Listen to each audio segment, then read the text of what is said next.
right, so set 7, the last set for this week. The set, we are going to be looking at projectile motion. And as professor says, a rough sketch is always useful to start. So that's how we'll start with problem 11. Again, we are in chapter 3 still. All right, so number 11 says a place kicker must kick a football from a point 36.0 meters from the goal. Half the crowd hopes the ball will clear the crossbar, which is 3.05 meters high. When kicked, the ball leaves the ground with a speed of 20.0 meters per second at an angle of 53.0 degrees to the horizontal.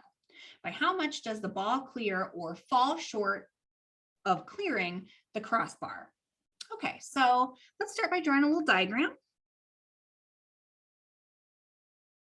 And we've got our y and our x.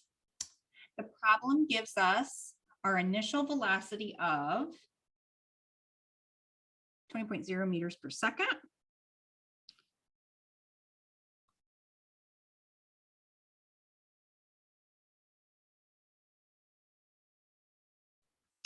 And we are trying to clear a point that is 36 meters. So x is going to be 36. Oopsie. And our y is going to be 3.5. So let's say right here is where we want our trajectory to be. So we either want this or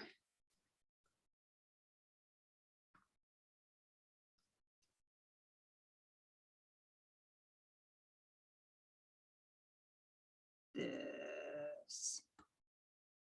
We don't know which we're going to get. So let's start our equation trying to, or let's start our problem trying to find the x and y coordinates of the velocity. Almost always in these problems, that's going to be beneficial. So we can draw a little triangle here. We know this angle is 53. It's 53 degrees. We know this right here, the hypotenuse is 20.0 meters per second. We don't know Vy, we don't know Vx. And again, this is both initial. So we do know this though. So katoa sine theta equals opposite over hypotenuse. Cosine theta equals adjacent hypotenuse. Tangent equals opposite over adjacent. Okay. So incidentally, later, this will help us. Sine theta over cosine theta is O over H times H over A equals O over A, or tangent. So sine theta over cosine theta equals tan theta. Keep that in mind. We'll use that later. Okay, but now we're going to look at SOHCAHTOA to solve for our initial velocities. We have sine of 53 equals Vy initial over 20.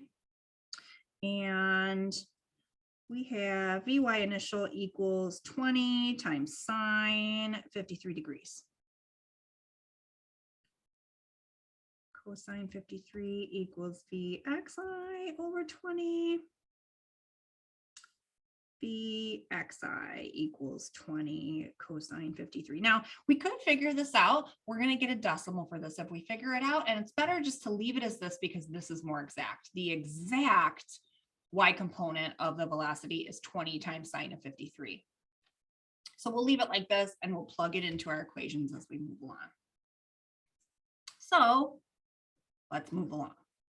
Now that we have velocity, let's look at each component and figure out how far it moves X, how far it moves Y.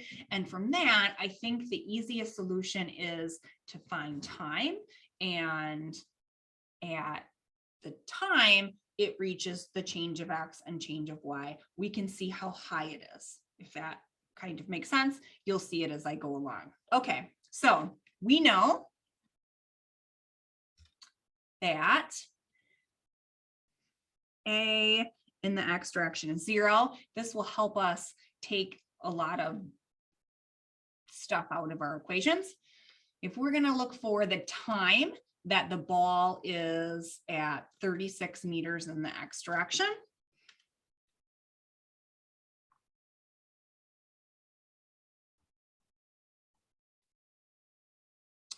we again can use our kinematic equations that I believe I have posted online now.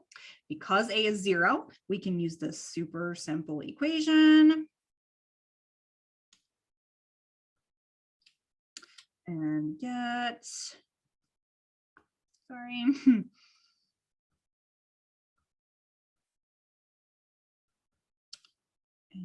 this is 36 meters over 20 sine, sorry, cosine 53.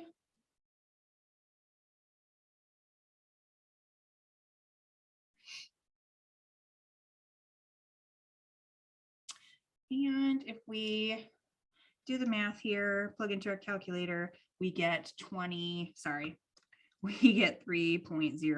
seconds. All right, now let's find what the change in Y is at 3 seconds, because at 3 seconds, that ball is going to be where it needs to cross the goal. Let's find out if Y is big enough to get through it or go under it.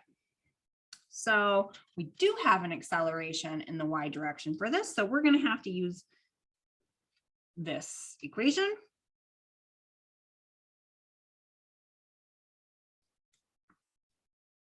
BYIT plus 1/2 AT squared. Again, I'm gonna plug in what we know.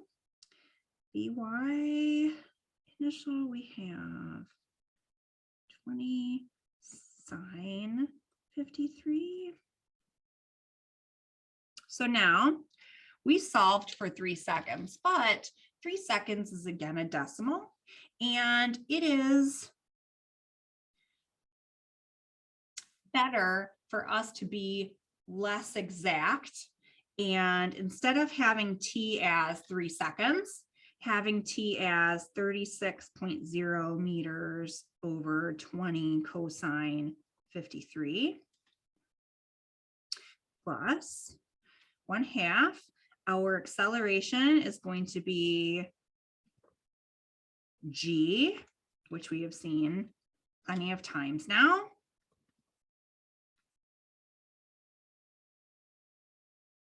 So we can see here, just by looking, that we're going to get, this is going to cross out, and we're going to end up with this over this, which we said is tan.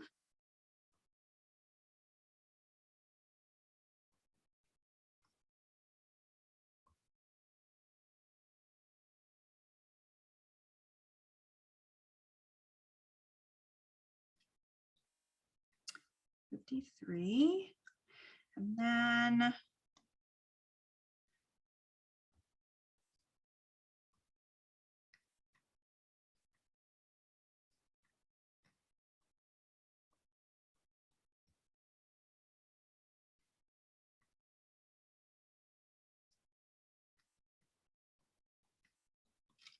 right, so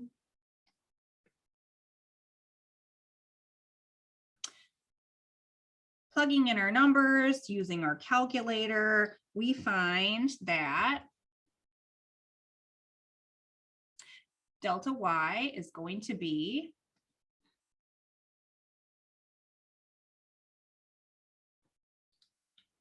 3.95 meters.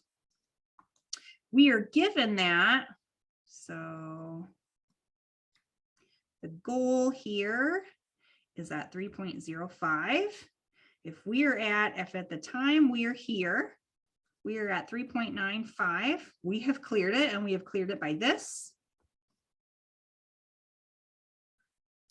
We have cleared it by 0.900 meters. Does the ball approaching the crossbar while it's still rising or while it's falling? So what they're asking is this the trajectory?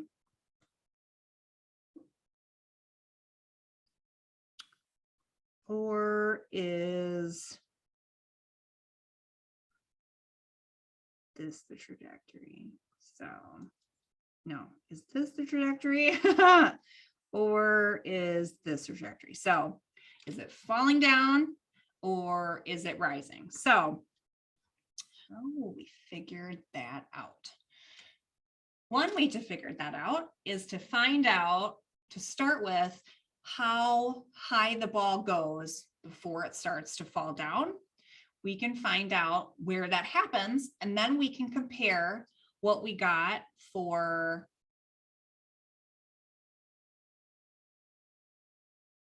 A. So we know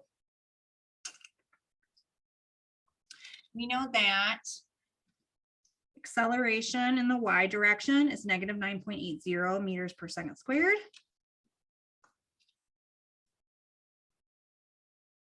We know that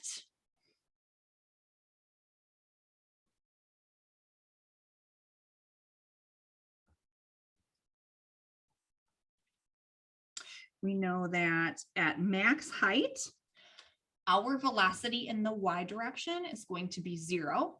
Our velocity in the x direction will never change because there is no acceleration in the x direction. We don't know what time this happens. And if we find the time that the ball is at 0, we can then look at how far it was when that happened. So we have these knowns and unknowns. We're going to look at our kinematics equations, and we're going to decide to use this.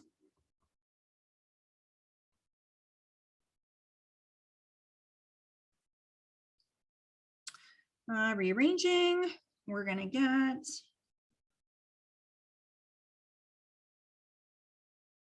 over A, plug in everything in. Our time is going to be 1.63 seconds. Now, 1.63 seconds is where it's at its highest. So if we have a y over t, right here, 1.63 is where it's at its highest. We know from part A that at around 3 seconds is where our ball is going to reach this point. So that's going to be about here. So we can see that it is already on its downslope. It is at its highest before it gets over the field goal. So we can say definitively it is descending.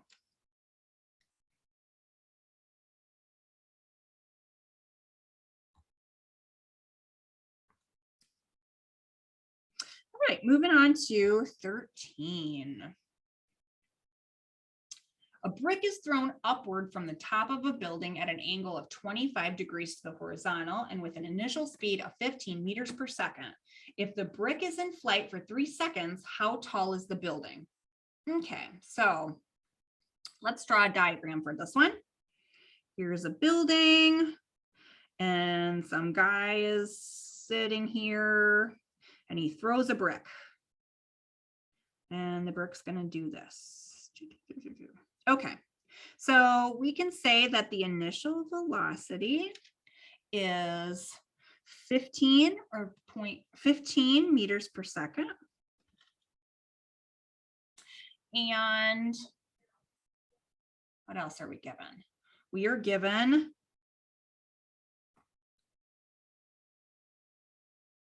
this angle as 25.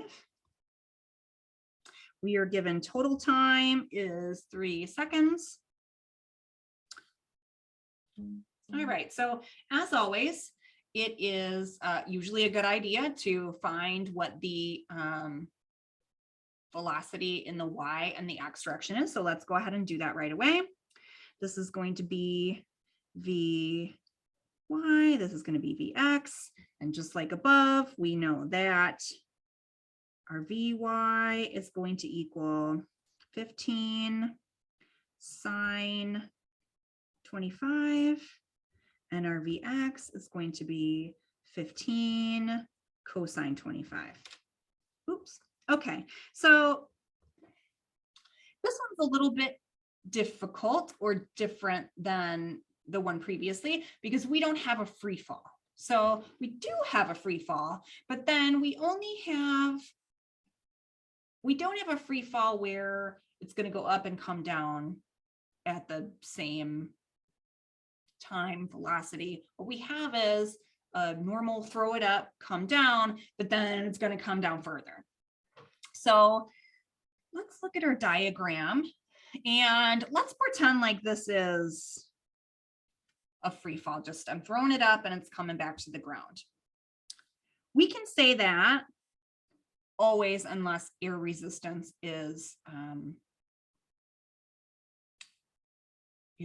a factor, that right here,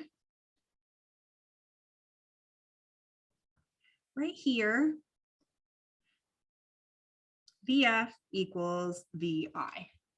So that we know. We also know that right here is going to be its tallest point. We know that that VY in that velocity in the Y direction is going to be 0.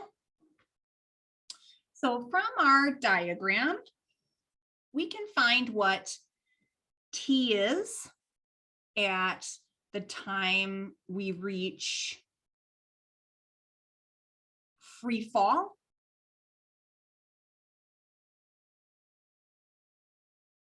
From there, we can find the time at which we're at the orange star. And from there, things change. And we have fall to the ground. Okay, I didn't say that very well, but I will write it better. He said it. So let's find T. Let's find T right here. So T at here. So we know that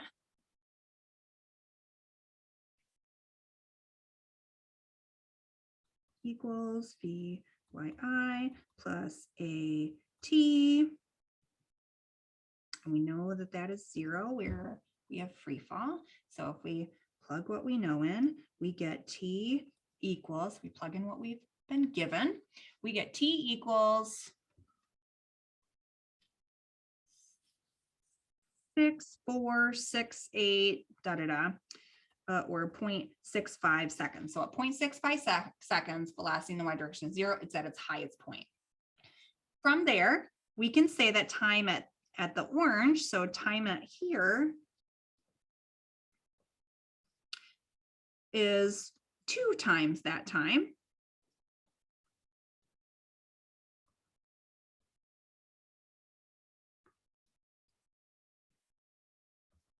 And you get 1.30 seconds. So at the time where things change, we have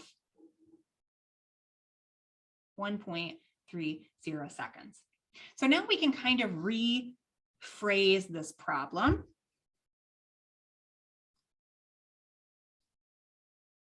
This now is the height of the building.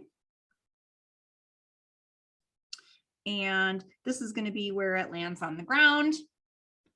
we know that its initial velocity is going to be the same as its initial velocity. So the initial velocity of our new question, our new rephrased problem, is the final velocity of our problem the way we solved it before is our initial velocity at the very beginning. So this right here is 20 meters per second.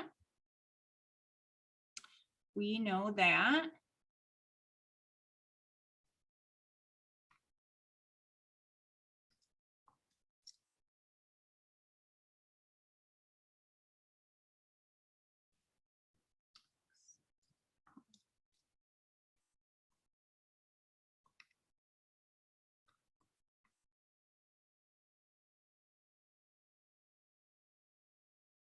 so what we were given is very similar to what we were given in the beginning, because we know that our initial velocities are going to be the same.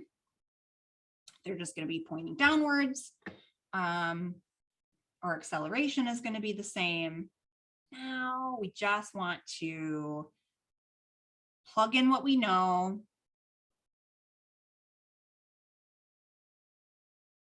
to find the solution to our new problem. So we know that here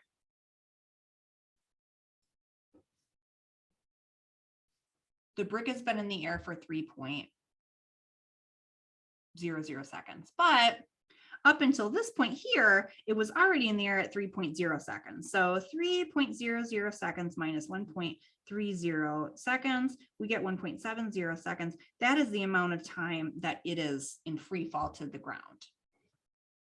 So knowing that, we can solve for y, which will be the height of the building.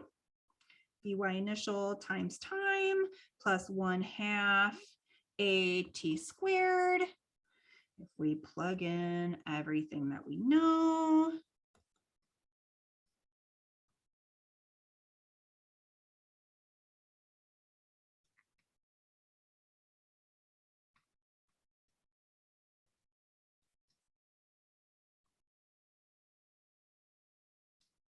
we get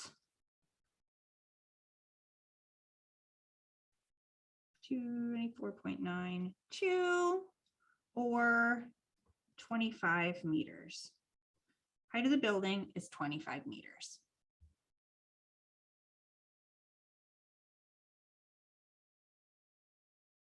All right, problem 16. An artillery shell is fired with an initial velocity of 300 meters.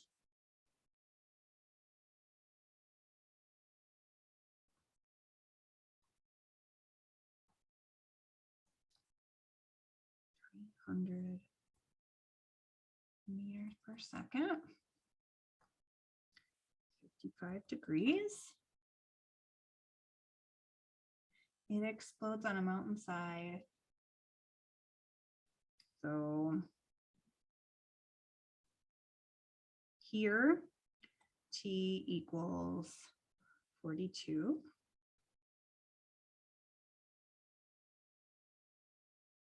So we need to find what this is and what this is.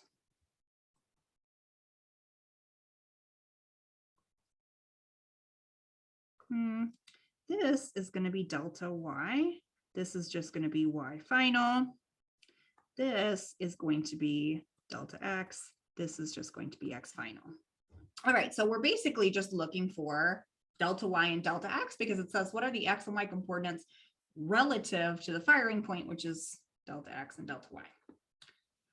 So let's start off by writing what we know. As always, let's find the y and x components of velocity. We almost always find that useful. 300 meters per second. Here we've got Vx. Here we've got Vy. And just like before, Using SOHCAHTOA, we are going to find 300, sorry, VYI equals 300 sine 55. The XI equals 300 cosine 55. So now what else do we know? We know that the time equals 42.0 seconds. We are also given Xi and Yi are going to be 0.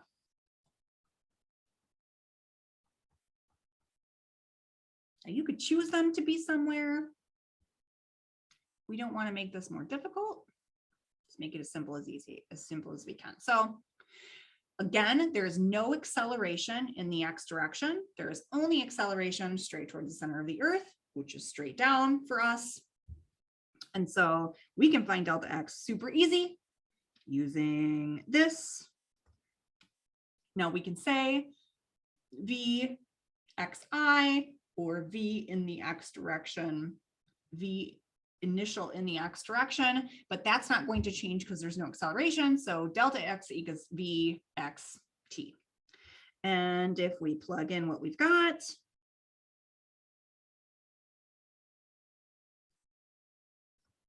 (300) cosine 55 times 42, we get 72.24.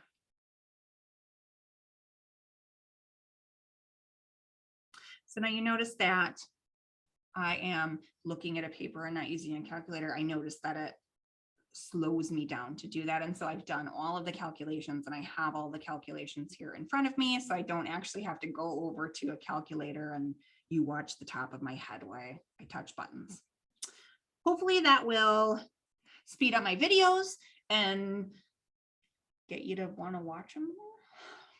All right, so delta Y, we can't do the same thing because there is an acceleration due to gravity. So we must use VYI times T plus 1/2 a T squared, plugging in what we know, which is 300 sine 55 times 42 plus 1/2.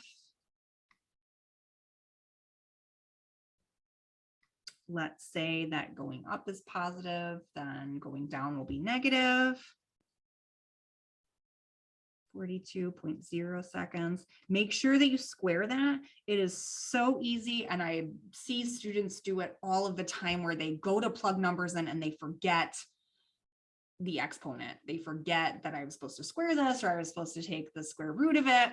Make sure that you are remembering to square the 42. Okay, so again, using my handy dandy calculator, plugging everything in, I get 1676 meters.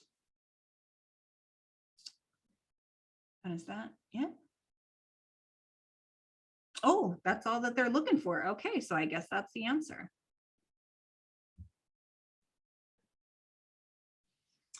All right, so 43.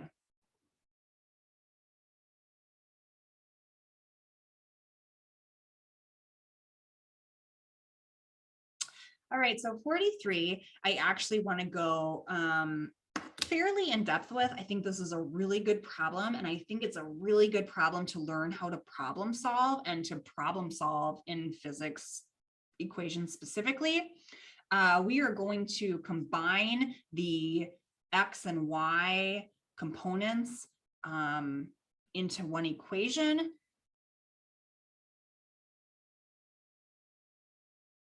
By finding out what they have in common. So that problem I know is going to take me some time. My tablet is about to die. And so it's super hot right now. So I know it's about to die. So I'm going to end this video right here. I will do problem 43 in another video. So I will see you then.